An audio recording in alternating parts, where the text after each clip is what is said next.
governance of our city has always been a layered or tiered affair, with City Council sitting at the top, accountable to the voters of the community, and other layers of government serving beneath the overall management of the council. On another layer, the city calls on citizen volunteers to serve on boards and commissions that advise the council and make decisions about matters within their specific scope. Cities create these advisory boards to capitalize on the experience and expertise of community members and to promote citizen involvement in government. For instance, the Planning and Zoning Commission makes decisions about new subdivisions or developments. The Parks and Recreation Advisory Board assists the Parks Department with maintaining the city's parks and events. And the Library Advisory Board, you guessed it, helps advise the library administration. And of course, the Economic Improvement Corporation, or EIC, is made up of 7 members that administer the city's 4B sales tax revenues. As you'll remember from our previous videos, Kerrville voters enacted our EIC and 4B sales tax revenue stream back in the mid-90s, and since that time, 0.5% of all taxable sales in the city goes towards economic development, quality of life projects, and infrastructure improvement in support of development. The monies are administered and overseen by a corporation made up of private volunteer citizens called the EIC. Some of the most visible EIC projects of late include the River Trail and a portion of the athletic complex, but other lesser-known projects have also been funded, and the EIC has received significant praise for their foresight and successes in years past. When the new council was sworn in back in May, one of their very first actions was to remove one member of the EIC to install someone friendlier with the new mayor and her 2 voting partners, Vocal and Baruti. So Delane Seegerman, although eligible to serve an additional 2 years on EIC, was removed to make way for Robert Naiman and Gary Cooper, 2 big supporters of the new council majority. At the time, this move was criticized by other council members who voted against the removal of Seegerman. It was also one of the first examples of how certain matters move very quickly through this council with limited discussion, almost as if the consensus has been worked out ahead of time. I moved to appoint George Baruti, Gary Cooper, Robert Naiman, and Paul Stafford.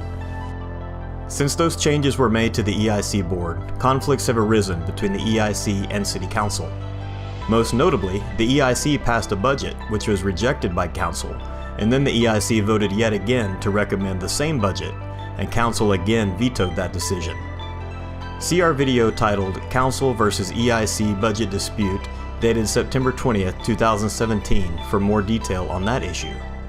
We don't want to rehash the entire dispute here, but we do want to mention that when the EIC split, it typically split 4-3, with the majority voting against Mr. Baruti's wishes. Baruti could count on the votes of himself, Gary Cooper, and Robert Naiman, but he would need one more vote to swing the controversial decisions in his favor. So in the most recent City Council meeting of December 12th, Baruti made his move to terminate one member of the EIC that regularly disagreed with him, James Wilson. Mr. Wilson's term wasn't set to expire until June of 2018, but Mr. Baruti made his case for why he should be removed now instead of waiting until June. Up here from the dais, I would expect the boards to not basically antagonize or disparage, really, City Council in particular. Mr. Wilson on EIC has been basically escalating his disparaging remarks from his position on EIC, at least since that joint EIC-KEDC meeting that occurred in whatever it was, September. And then at that most recent meeting about the admin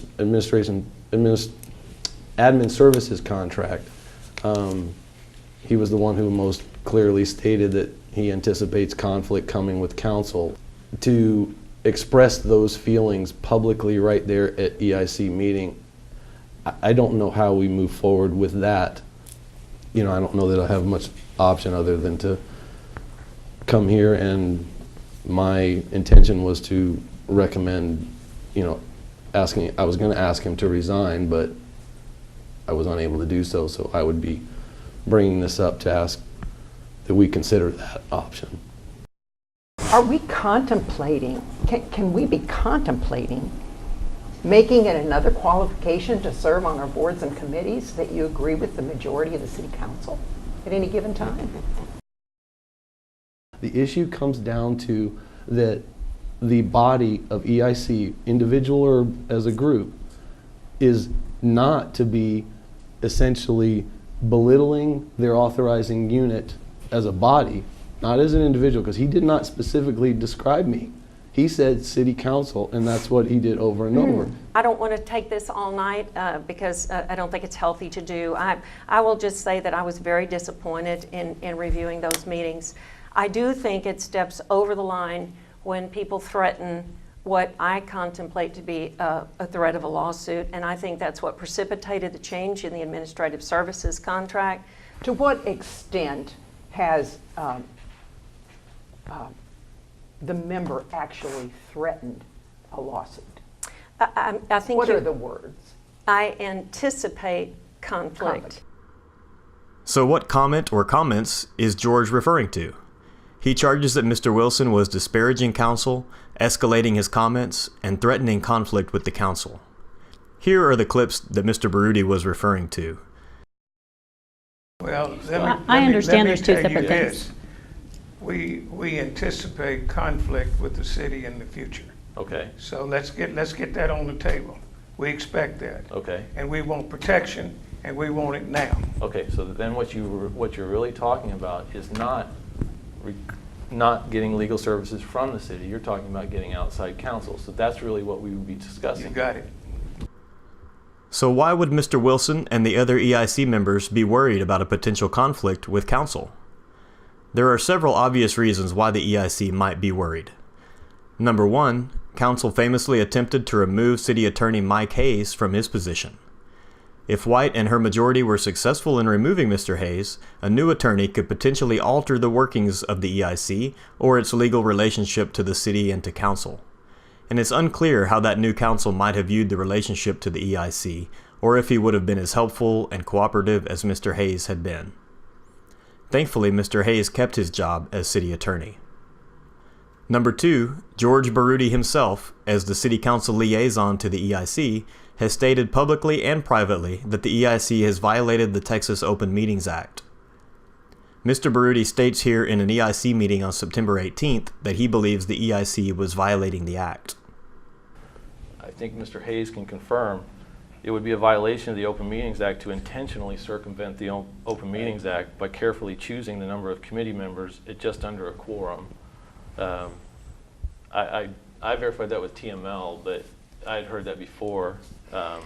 If we intentionally circumvent, or we take action to circumvent the Open Meetings Act, we're violating the Open Meetings Act. But if it's an open meetings violation, everybody attending those meetings is violating that act. So I reiterate again, with our own city attorney sitting here, I don't see how we could move forward with that without risking criminal charges. But Baruti didn't stop there. He even exchanged emails with attorneys from the Texas Municipal League asking for advice about how to handle these perceived violations. In emails obtained by Kerrville United, Baruti repeatedly badgers the attorneys at TML for support of his legal interpretation of the Open Meetings Act. We should mention that Mr. Baruti does not have any legal training or education. In another email, we see what must be the true reason for seeking a change on EIC. Baruti asks the TML attorney, what is being done when an EIC board is arrogantly choosing to resubmit an unchanged budget that was rejected by council previously? Baruti obviously wants to remove these troublesome members who refuse to vote his way. The third reason that the EIC might have worried about a conflict with the council is because it was in conflict with the council on a few issues. Most notably, that dispute about the KEDC budget that the EIC voted twice to approve but was rejected both times by council.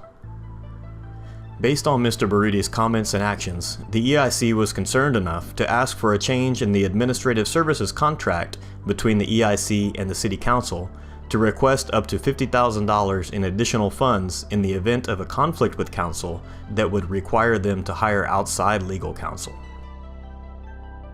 In the agenda item that directly preceded the removal of Mr. Wilson, Council unanimously approved that amendment, giving the EIC the funding potential to defend themselves with outside counsel in the event of a conflict. At the end of the discussion on December 12th, Mr. Baruti made a motion to remove James Wilson from the EIC. Mr. Vogel seconded that motion, and it passed 3-2, with Vogel, Baruti, and White in favor, and Summerlin and Ferguson opposed.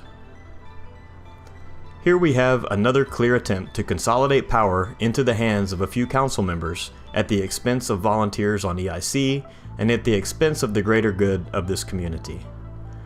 Kerrville United believes strongly that city governing should be an inclusive affair, bringing opinions, points of view, and expertise from the entire community, voices that agree with council and voices that disagree with council.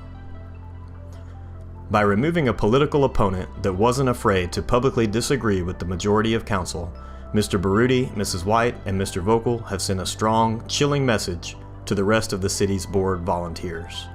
Comply with our wishes, fall into line, or you too shall be terminated. Mary Ellen Summerlin strongly voiced her opposition to this action. And I'd like to say, Mayor, I'm sorry, I know you're supposed to have the last word, but I've got to say this. I think this has an incredible chilling effect on every board and commission in the city, every volunteer. And we have dozens of good citizens who give their time, their energy, their sleep, their outside time without even getting their expenses paid. And to act like they are at risk of being replaced if they disagree with somebody, with the council representative or somebody who represents the opinion of somebody on the council, is just shocking to me, undemocratic, crazy. More fallout from this decision happened on Thursday.